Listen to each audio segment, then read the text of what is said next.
தளபதி அவர்களை வணங்கி நம் குடும்பத்தின் தந்தை ஆனந்தையாவை வணங்கி நம்ம ஆரம்பிக்கிறோம். ஏன் அவரை குடும்பத்தின் தந்தைன்னு சொல்றோம்னா, பெத்த பிள்ளைங்கள்ட்ட ஈகோ பார்க்காம இருக்கிறது தாயும் தகப்பனும் மட்டும்தான். எந்த கட்சியிலாவது ஒரு பொது செயலாளர் உணவு பரிமாறின பிறகு இலைய எடுத்து பார்த்திருக்கீங்களா? ஆனந்தையா அதை செய்வாரு. பெத்த பிள்ளைங்களுக்கு சோறு பரிமாறிட்டு அந்த இலைய எடுக்கக்கூடிய அந்த தன்மை, அதுதான் அவருடைய குணம், இயல்பான குணம். அவரை பத்தி வெளியில இருக்கிறவங்களுக்கு தெரியாது, உள்ள இருந்தாதான் தெரியும். குடும்பத்துக்குள்ள இருந்தாதான் தெரியும். குறை பேசுறவங்களுக்கு அதை பத்தி தெரியாது. 2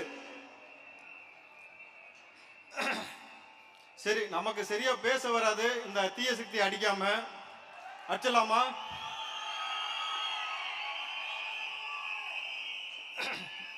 என்ன ஆலமரம், எங்க பிகில் சத்தம் கேக்குதா?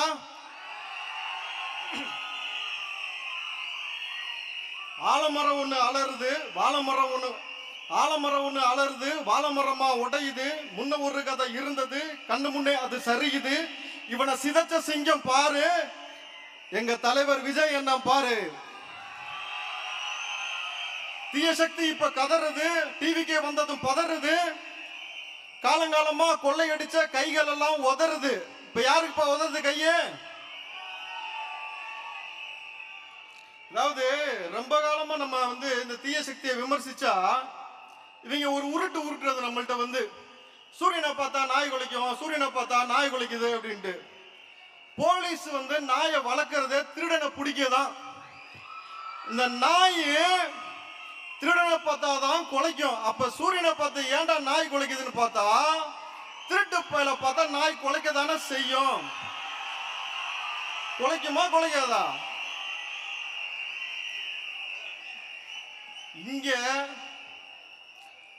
இங்க ஒட்டுமொத்தமா இங்க இருக்கக்கூடிய மேடையில் இருக்கவங்களை விட்டுருங்க. இங்க மேடைக்கு கீழே இருக்கக்கூடியவங்க எல்லாம் யாரு நினைச்சிட்டு இருக்க? தி வாரியர்ஸ்.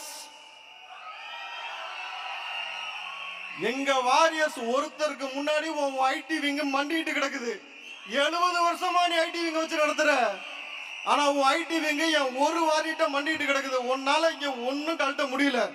இதுல என்னடானாக்கா, ரொம்ப காலமாவே நாங்க தான் பெண்களின் பாதுகாவலரு, சிறுபான்மையின் பாதுகாவலரு. என்ன சிறுபான்மையின் பாதுகாவலரு? போன முறை இஃப்தார் நிகழ்ச்சி எங்க தளபதி விஜய் அவர்கள் இங்க நடத்தினாங்க. இந்த மார்க்கத்துக்கு கண்ணியம் கொடுத்தாங்க, தொழுதார்கள். அவர் உழைச்ச பணத்துல இருந்து எல்லாருக்கும் உணவு கொடுத்தாரு. அது ஹலால், புரியுதுங்களா?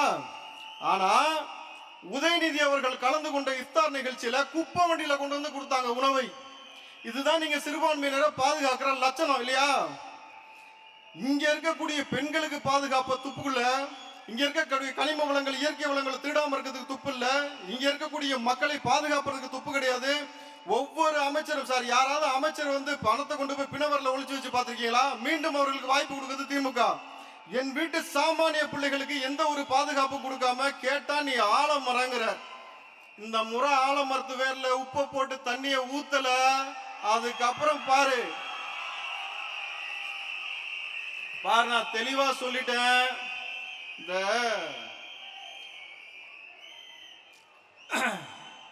மூழ்க போற கப்பல்ல ஏறி சவாரி பண்ணிட்டு மூச்சு பிடிக்க பேசுறதெல்லாம் நிப்பாட்டிக்கணும். இங்க தளபதினா யாருன்னு போய் குழந்தைகிட்ட கேளு, பெரியவங்கள்ட்ட கேளு, பெண்கள்ட்ட கேளு, ஆண்கள்ட்ட கேளு. தமிழ்நாட்டில் இருக்கக்கூடிய மக்களை தாண்டி உலகம் முழுக்க தெரிஞ்ச ஒரே முகம் எங்க தளபதி தான்.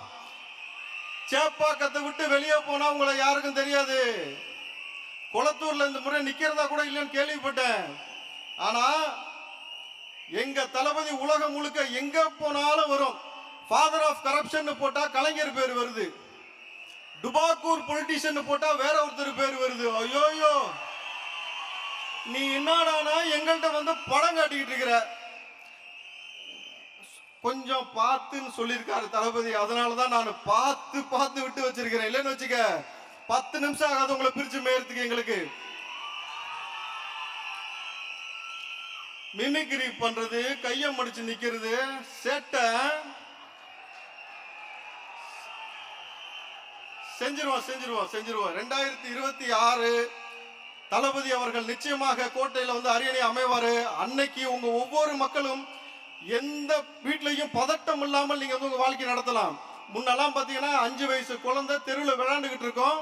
அந்த குழந்தை வந்து விளையாண்டுகிட்டு இருக்கின்ற நிம்மதியில தாய்மார்கள் சமைச்சுக்கிட்டு இருப்பாங்க வீட்டுல. ஆனா இன்னைக்கு ஒரு 5 நிமிஷம் குழந்தைய காணோம்னா பதறான், கடத்திட்டு போயிடுவான், இல்ல பாலியல் வன்புணர்வு நடந்துரும்ட்டு.